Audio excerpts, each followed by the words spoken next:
میں آپ اگر دیکھتے ہیں تو 230 آیات سے زیادہ مفسرین نے بیان کیا ہے کہ 230 آیات سے زیادہ آیات امام زمانہ کے بارے میں ہے کہ کہیں آیات میں امام زمان کا نام آیا ہے تو کہیں آپ کی حکومت کا تذکرہ ہے، کہیں آپ کے اصحاب کا تذکرہ ہے۔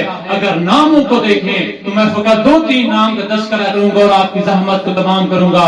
ان ناموں میں سے سب سے پہلا نام میں ذکر کروں گا والعصر ان الانسان لفی خسر۔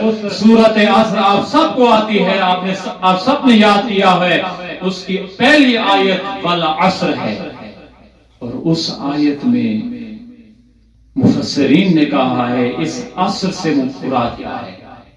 اگر ہم لغت میں جائیں تو لغت میں جو عصر کا معنی کیا گیا ہے دن کا آخری وقت، دن کا آخری وقت، مثلا نماز عصر کس وقت پڑھی جاتی ہے؟ آخری وقت میں 2 گھنٹے باقی ہوں، تو لہذا عصر کسے کہتے ہیں؟ نچوڑ کو، یعنی دن کا جو نچوڑ ہے، آخری وقت ہے۔ جیسا کہتے ہیں یہاں ایران میں ہے عصیر نبی، عصیر کسے کہتے ہیں؟ اسارا یا عصیر، یعنی وہ چیز کہ جس کو آپ مثلا پھلوں سے نچوڑتے ہیں تو اس کو کیا نام دیا گیا ہے؟ عصیر۔ تو لہذا عصیر نچوڑ کو کہتے ہیں۔ یہ خالص مقدار کو فقہ میں پڑھیں، یعنی جو عصیر نبی ہے یعنی انگوروں کو اتنا ابالیں اتنے خشک ہو جائیں کہ خالص مقدار بچ جائے تو اس کو عصیر کا نام دیا گیا ہے۔ تو لہذا مفسرین نے اس لفظ کی مختلف تفاسیر بیان کی ہیں۔ ان تفاسیر میں سے ایک تفسیر یہ ہے کہ نماز عصر مراد ہے، بعض نے کہا ہے کہ اصل سے مراد بعثت پیغمبر مراد ہے، کیونکہ خداوند متعال قسم کھا رہا ہے زمانے کی۔ اب کون سا زمانہ ہے؟ یعنی ایک قیمتی زمانہ ہونا چاہیے کہ جس کی خداوند متعال قسم اٹھائے، کیونکہ اللہ ہر چیز کی قسم نہیں اٹھاتا، قسم اس کی اٹھاتا ہے جس کی کوئی قیمت ہوتی ہے۔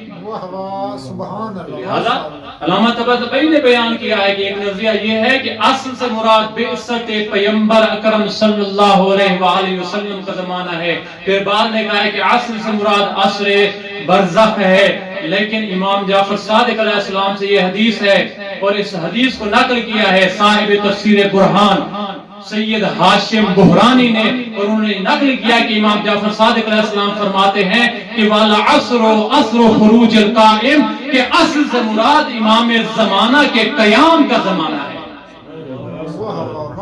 اور علامہ طباطبائی نے پھر یہ نظریہ بیان کیا ہے کہ اگر ہم ان تمام نظریات کو جمع کریں تو ہمیں فقط اتنا خلاصہ ملتا ہے کہ ابتدا ہوئی ہے بعثت پیغمبر کے زمانے سے اور انتہا ہوگی